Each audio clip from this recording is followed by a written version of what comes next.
to the college football playoff national championship that just ended about 15, 20 minutes ago as the Indiana Hoosiers hold on to beat the Miami Hurricanes 27-21 for their first national title in program history.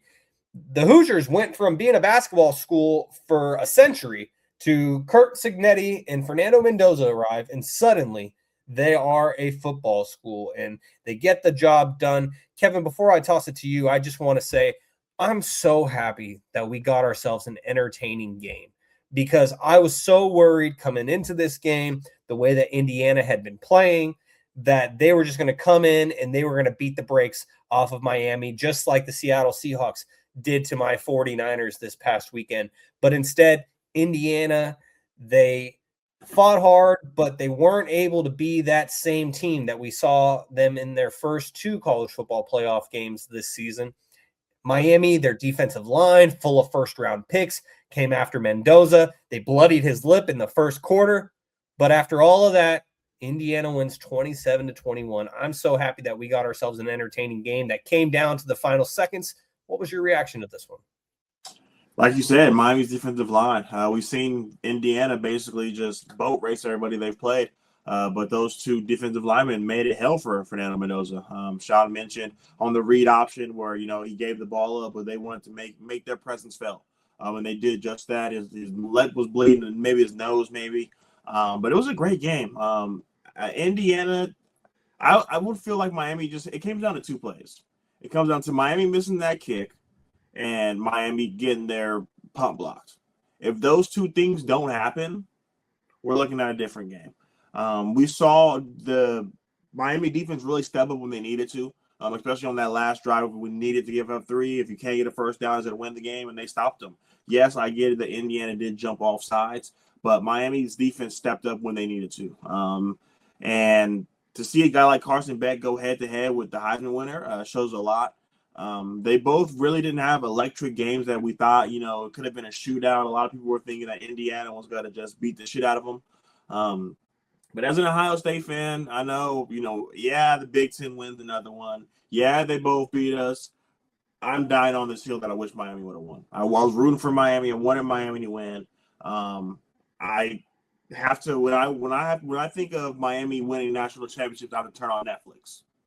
That I wasn't alive for the Ray Lewis and the Michael Irvins of the world and all the guys that I had during the U. So that's something I really wanted to see come to fruition. It's in their hometown. Like it was nothing like that. But if you were just to not know where they were playing, you saw a lot more red, and they were getting the noise was getting to them. So it was a lot of things that played into it. But Miami had a hell of a season, man. The road that they had to take to get here, they definitely deserved it. Beating the reigning champs. Beating everybody they beat through. I mean, even having to play Ole Miss. Ole Miss wasn't no joke. I know Lane Kiffin left, but they had a hell of a run to get here. So they deserve to be here more than anyone else on that other side of the bracket. But Indiana, like Shaun said, we're happy that we got a good game because when it went from Alabama to Oregon and them just beating everybody and putting up 40 points. So it was nice to see that they got a game. Yeah, the only player that really had numbers that stood out a little bit was Mark Fletcher Jr., the running back from Miami. And most of his yards came on one run as he broke away for a 57-yard touchdown, which really made this a game. Mark Fletcher finishes with 17 carries for 112 rushing yards and 2 touchdowns. But you look at the quarterbacks, as you mentioned, Carson Beck goes 19 of 32 for 232 yards, 1 touchdown and 1 interception. That interception came on the last drive of the game as he was taking a shot deep, trying to get Miami into the red zone, and it didn't work out. You have number 22 from Indiana, Jamari Sharp, who is from Miami, so kind of a storybook ending for him and Fernando Mendoza, as Mendoza was from Miami. Both of his parents went to Miami. Fernando Mendoza Sr. was a teammate in high school with Mario Cristobal, Miami's head coach. And so many storylines coming into this game. But Jamari Sharp, he ends up finishing this game with a game-sealing interception. The first and only turnover of this game ends up ending it. And Yeah, like I said, I was just so glad that we got ourselves a game. And you look at the Heisman Trophy winner, Fernando Mendoza, he goes 16 of 27 for 186 yards, 0 touchdowns, 0 interceptions. But he had a couple of very, very key third down and fourth down conversions to Charlie Becker. And they highlighted during the game, Charlie Becker is the only wide receiver who was at Indiana before Curt Cignetti got there. And Curt Cignetti basically said, I want winners. I want all my guys from JMU and other transfers that I'm going to bring in. We're starting new. Everyone else, hit the portal. Get out of here. We don't want you. Charlie Becker was the one guy who stuck around, and he ends up having 2 key catches in this game, including on that fourth down. I believe it was earlier in the fourth quarter when he basically catches it behind him. Yeah, and he barely holds on. And that play was the difference in this game. And also, shout out to Curt Cignetti for the cojones that it took to go for it when Indiana could have gone up by 6 points. Then they end up going for the touchdown. Fernando Mendoza rumbles his way 12 yards for the touchdown. He takes shot after shot. He's saying after the game, I will die for my teammates. Holly Rowe of ESPN is having him show his elbow and his forearm on camera because it's all bruised and bloodied. We talked about his lip being bloodied. And so Fernando Mendoza, he had the whole Raiders congregation there with Mark Davis, Tom Brady, John Spytek, the GM, and another minority owner there. And they all wanted to see it with their own eyes. Is this guy the real deal? And Fernando Mendoza showed in this game that he's the real deal. Just like he showed throughout the season. They showed during the game the hit that Fernando Mendoza took in the Big Ten championship against the Ohio State Buckeyes and how he got absolutely leveled on the first play of the game.